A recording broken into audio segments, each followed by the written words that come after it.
नमस्कार प्रणाम भैया हरे। आशा करते ही बहुत अच्छा होवे। वीडियो पसंद आए तो लाइक करें, कमेंट करें, शेयर करें, सब्सक्राइब करें और ये वीडियो इसके दिल के ठेस पे हो तो यार प्लीज़ हमका माफ़ करें। चला रोस्टिंग चालू।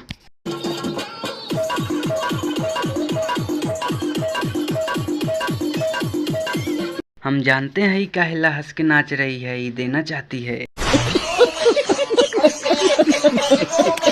Mobile number my dear friend, इतना गहराई में नहीं जाया जाता जितना गहराई में आप लोग चले जाते हैं। बताओ कितनी अच्छी सोच है हम लोगों की। भगवान ने इतनी अच्छी सोच हम लोगों को दे दी है कि अपने ही बातों में हमको एक बार क्लियरिटी देना पड़ता है लोगों को। क्या करे, जमाना खराब है।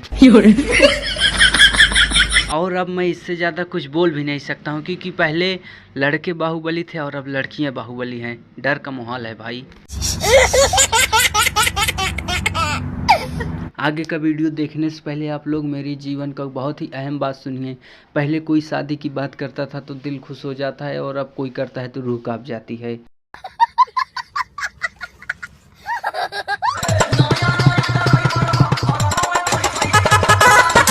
अरे भैया फिलहाल तो इस वीडियो में हम कुछ बोल नहीं सकते क्योंकि बहुत अच्छा वीडियो है और स्टेप्स ओए हाय हाय बहुत ही अच्छे स्टेप्स हैं।